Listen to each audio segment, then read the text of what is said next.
Welcome to Dangerous Tides. For those of you who are new here, we have been discussing ships associated with or rumored to have been through the Bermuda Triangle.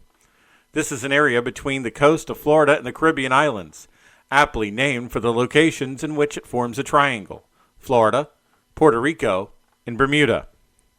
For this episode, we will be examining one of the greatest unsolved mysteries and the largest non-combat loss of life in U.S. naval history.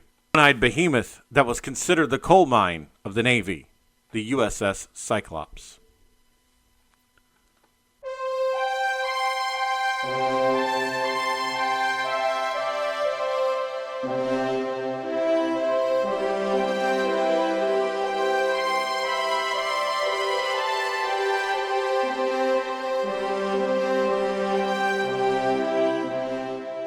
Nearing the end of the Industrial Revolution, the United States Navy was at a crossroads. With everything else in the economy quickly and rapidly modernizing into steam power, it was only a matter of time before President Theodore Roosevelt noticed. With the realization of steam power providing a more competent and steadfast Navy, President Roosevelt dispatched a fleet of 16 newly constructed battleships and various support vessels on a world tour, aptly named the Great White Fleet. Due to the Navy's peacetime color scheme, this elaborate and multifaceted circumnavigation cast off on December the 16th, 1907, and ended on February 22nd, 1909. While this exploit succeeded in establishing the U.S. as a global naval power, it also revealed a massive weakness: the reliance of coal as a power source. Refueling in far-reaching ports was an organizational nightmare for everyone involved.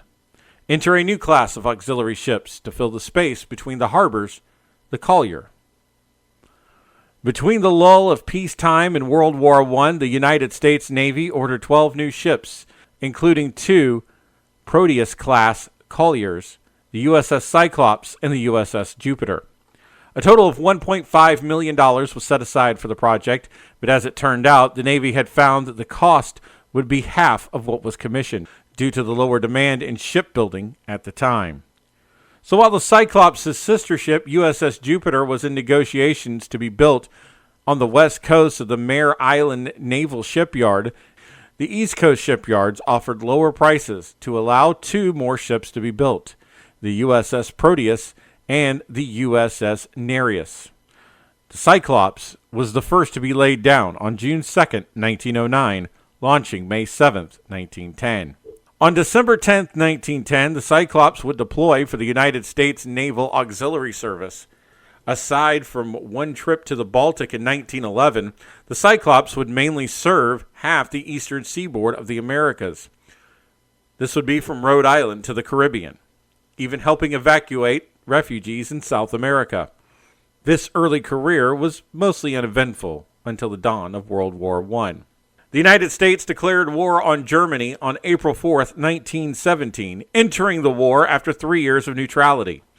The Cyclops would be sent for a fitting of 4 50-caliber gun decks for defense at the Norfolk Navy Yard, eventually being commissioned by the Navy on May the 1st.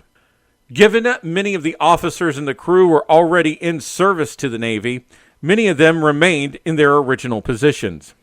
Her first assignment was to France to deliver medical supplies and staff from Johns Hopkins Hospital.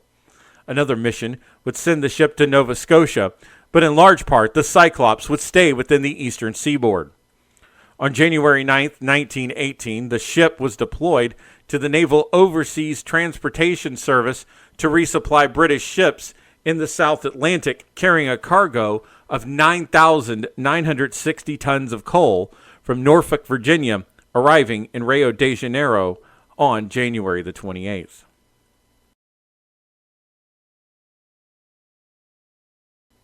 The Naval Auxiliary Reserve would commission Captain George W. Worley, a German-American immigrant, to serve as lieutenant commander on February 21st, 1917. He was born Johann Friedrich Wichmann in Sennstedt, Hanover, Germany, in 1862. He made his way to San Francisco in 1878 before changing his name 20 years later while operating a saloon in the Barbary Coast. Discovering an aptitude for sailing, He soon earned the qualifications to command merchant vessels delivering imports between Asia and San Francisco. Given the rigors of the trade, Captain Worley developed a reputation as a brutal commander. He was reported to be erratic, foul-tempered, and violent. Conrad A. Nerving, a watch officer on the Cyclops during her voyage to Brazil, recalled that Commander Worley was a gruff, eccentric, salt of the old school, given to carry a cane, but possessing few other cultural attainments. He was a very indifferent seaman and a poor, overly cautious navigator. Unfriendly and taciturn, he was generally disliked by both of his officers and men. During his first watch, Nerving was confused by the horrific sounds the Cyclops made as it hauled through heavy waves. It sounded like metal plates scraping against each other. By morning, Nerving had written that the middeck was rising and falling to bend with the forces of the sea. He brought his concerns to Captain Worley, who shrugged them off and said, "Son, she'll last as long as we do." That same watch, Nerving heard someone climbing the starboard ladder only to find Captain Worley carrying a cane, wearing only long underwear and a derby hat. Nerving was relieved to find that instead of a reprimand, the captain's visit was a social one. For 2 hours, they leaned against the forward bridge rail as Worley told Nerving stories of his time on merchant vessels. The young watchman found the stories to be funny and intriguing, but was unsure if Captain Worley liked him or if he was just an insomniac looking for companionship. In any case, Nerving would come to enjoy the nightly visits. Upon arrival in Rio, Nerving would receive an order of transfer to the USS Glacier, a less tense atmosphere than the Cyclops. Captain Worley had attempted to block the transfer, given that Nerving was the only officer who didn't hate him. In a fair wind of luck, the captain was unsuccessful and he made the transfer. Little did he know that would be the last time he would see the captain and the crew. While in Brazil, the Cyclops refueled the numerous ships in the area, including the flagship USS Pittsburgh. When that was finished, the Cyclops returned to the dock with a brand new cargo, manganese ore, which was a valuable resource in steel and iron manufacturing and much needed for the war effort. After a thorough cleaning of the holds, roughly 2,500 tons of manganese ore would be filled a day, setting the Cyclops deeper into the water. Captain Worley had ordered every inch of the ship clean and refurbished. Almost none of the crew was granted shore leave and tensions were high. In one tragic event, a crewman was working on one of the ship's smaller motorboats when the Cyclops' engines turned on with no warning. The boat was pulled into the propeller, causing the sailor to be violently knocked overboard where he drowned. Many felt the incident was caused by the disorder of Captain Worley. The Cyclops would make her final voyage, leaving Brazil for Baltimore, Maryland. Aboard the ship were 50 sailors relieved from duty on the Pittsburgh to head home, along with 5 prisoners who were court-martialed for murdering a fellow sailor. The prisoners would have been locked in a makeshift brig for the duration of the passage. All 50 passengers were jovial, relieved to be coming home from the war, which was an obvious difference from the abysmal morale of the Cyclops. Before departing, Captain Worley reported a crack in the ship's cylinder that it wouldn't be operable until they reached stateside. While they were meant to sail directly to the United States, the Cyclops made an unscheduled stop in Barbados on March the 3rd. The only people who went ashore, aside from the captain, were 2 officers, briefly interacting with British officials and purchasing supplies, including food and more coal. Given the supplies were loaded in haste, no one else left the ship that night.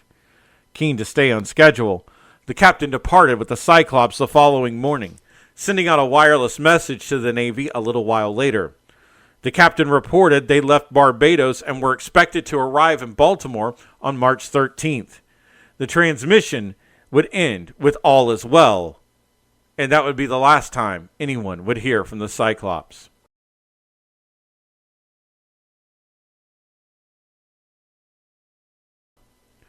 The Cyclops did not arrive in Baltimore as planned, but it wasn't until the 18th that the Navy even bothered to question where the ship was. A wireless transmission was sent out to the Cyclops asking to report the vessel's position and the estimated date of arrival. The message received no reply. On March the 22nd, the Navy contacted affiliated districts in the area to establish contact with the Cyclops, to no success despite the effort. 2 days later, Squadron 1 Patrol Force deployed all available vessels for a search and rescue mission. The USS Vixen and the USS Albatross would be sent to the Bahamas, while the USS Petrel searched between San Juan, Puerto Rico, and Hampton Roads, Virginia. The USS Dolphin would search various islands in the Bahamas, including Hoxsey Reef, after reports of a secret German submarine base were sent. Those reports would be false. As the search carried on into April, the mystery behind the Cyclops' disappearance thickened. The lack of an SOS call was especially disturbing. At that time, no Navy ship with an operational wireless system had ever been lost without a call for help. There was no reports of a storm large enough to down a ship like the Cyclops, and despite it being wartime and German U-boats threatened Allied waterways, there was no report of enemy activity in the area. Even after Germany surrendered naval records, there was no record of any German U-boat encountering a large American collier. Sinking a collier would have been considered a major victory and would have been documented by their Navy. By April 15th, the search failed to bring up any trace of the Cyclops or their crew, forcing the Navy to make the disappearance public.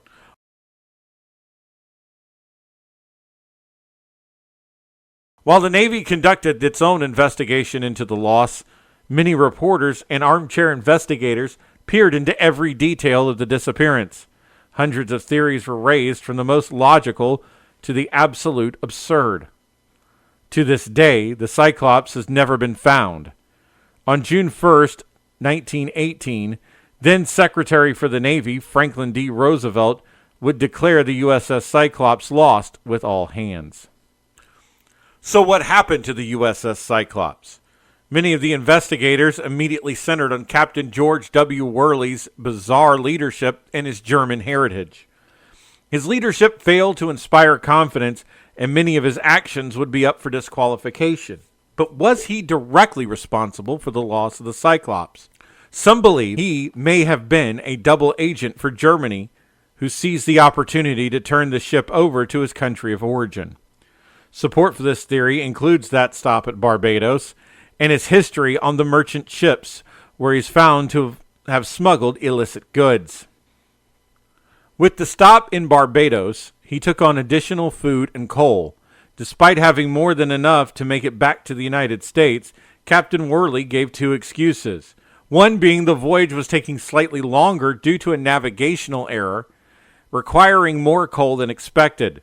The second was that the coal on board was of poor quality, and he needed a better mix of coal to improve the ship's performance. However, the Cyclops never made an appearance in any German port. The ship itself had a bulky and distinctive build with overhead booms that was noticeable even in Barbados. There were no German records that made any reference to a ship that matched the description of the Cyclops. Even if it was secretly handed over to the Germans, there'd at least be a record of a transfer. Mutiny was also a theory, given the crew resented or absolutely hated Captain Worley. However, if a mutiny broke out on board, how would that cause the Cyclops to vanish without a trace? There has never been a successful mutiny. The only time that came close was on the USS Somers in November of 1842, and even that was thwarted before it began. Other explanations, though, seem to have more credence. There were concerns about the ship being overloaded even by the standards of the day. While not inherently a dangerous cargo, it was much heavier and dense than coal, and it was also more likely to shift in transit, especially in rough seas, given it turns into a slurry when wet. Captain Worley was concerned about it, but the ship and cargo was inspected before leaving port and it found to have been loaded properly. The crew themselves may have been unfamiliar with how the cargo would behave. Weather could have also played a factor. Rumors spread about a molasses tanker by the name of Amalako spotting the Cyclops off the coast of Virginia on March the 9th. On the 10th, a violent storm swept through the Capes. However, this sighting would have placed the Cyclops 3 days ahead of schedule. The Almamaco's captain would also deny the sighting. The USS Cyclops was operating with only one of two engines, and its various eyewitnesses accounted reporting it being in poor shape. With all these factors combined, one can piece together what led to the fate of the Cyclops. However, one crucial detail that was often overlooked could explain what happened. The testimony given by Conrad A. Nerving, noting that the steel used to build the ship was starting to buckle, the Cyclops' sister ships, the USS Proteus and the USS Nereus, also took similar routes. The Proteus was launched 2 years after the Cyclops from the same shipyard as its sister, built to similar specifications, on September the 4th, 1912. The USS Proteus would continue service till 1923, when the Navy had completely converted to oil engines, leaving little use for large colliers. The sister ship was decommissioned March 25, 1924, and stayed in layup for over 15 years. In 1941, the Proteus was sold to Sengwe Terminals Limited in Montreal, Quebec. That same year, the Proteus would vanish with a crew of 58 in the Caribbean Sea after departing St. Thomas on November the 23rd. The Proteus was carrying bauxite ore and followed almost the same route as the Cyclops. The Nereus was identical to the Proteus, launching April 26, 1913, following the same path as its sisters, eventually detached from service in 1919 before being decommissioned in 1922. The Nereus was purchased by the Aluminum Company of Canada on February 27, 1941, after 20 years in layup. Nereus would vanish, leaving St. Thomas with a load of bauxite ore on December 10, 1941, less than a month after the Proteus. Both the Nereus and Proteus would receive little attention compared to the Cyclops. At the time of their service, it was believed that both ships were claimed by German U-boats. But, like the Cyclops, German records released post-war revealed no record of a single U-boat sinking either ship. Many believe the aging ships weren't equipped to handle the heavier ore carried and may have suffered severe catastrophic hull failure. Similar structural issues were found on similar colliers, including the USS Jason, built in 1912. These issues can help us paint a better picture of what may have happened to the Cyclops. A series of failures, from Captain Worley's poor leadership to the broken engine to an unstable hull design, left the USS Cyclops vulnerable. Overloaded and unbalanced, the ship may have encountered rougher than expected weather, most likely when it was lights out for the crew. A large wave may have capsized the ship, causing the manganese ore to shift and roll the ship over. It could also have very likely snapped the ship in half and disabled the wireless. Either way, it would have been impossible to launch lifeboats or send an SOS. The Cyclops may have likely sank within minutes, taking all hands and passengers with it.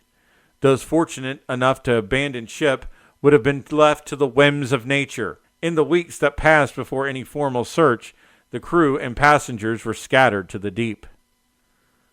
The only surviving Proteus-class ship was the USS Jupiter, which was converted to an aircraft carrier and renamed the USS Langley in 1922. The Langley would continue service until World War II, when it was badly damaged and eventually scuttled in 1942. The Cyclops itself is one of the most famous ships associated with the Bermuda Triangle, along with other wild theories about its disappearance. These fantasies and legends should not eclipse over the 309 lost souls from the Cyclops when it sank. If Captain Worley were successful, Conrad Nerving would have never lived past the final voyage. Thankfully, Nerving would finish his time with the Navy and pursued a career in Hollywood, becoming a successful film editor for 81 films and winning 2 Academy Awards, including the first Oscar for film editing for his work The Eskimo in 1933. He would live into his 90s before passing away in 1980, but he never stopped talking about the Cyclops. With this knowledge in mind, it's difficult not to imagine the young lives ended on the Cyclops, a story of 309 sailors who never made it home. One day, their final chapter will be closed. And that concludes another voyage on dangerous tides.